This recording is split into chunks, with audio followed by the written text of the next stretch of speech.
Hi there, in this video, I will be guiding you on how to log in your Kraken account. So please listen carefully to each step that I will be explaining because I will describe everything clearly so you can follow along even if your screen looks different. So yeah, before starting, make sure that you have the correct plan or version that supports this feature so you will have full access to everything you need.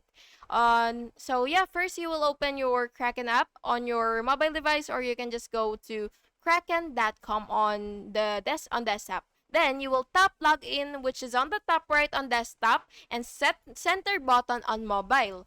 Enter your email address and password and complete two-factor authentication, which is 2FA, and if enabled, open your authenticator app. Enter the 6-digit code and then you will tap sign in and you will land on dashboard showing balances, portfolio, and recent activity. So yeah, that's it. Thank you so much for watching this video and make sure to like and subscribe for more videos like this.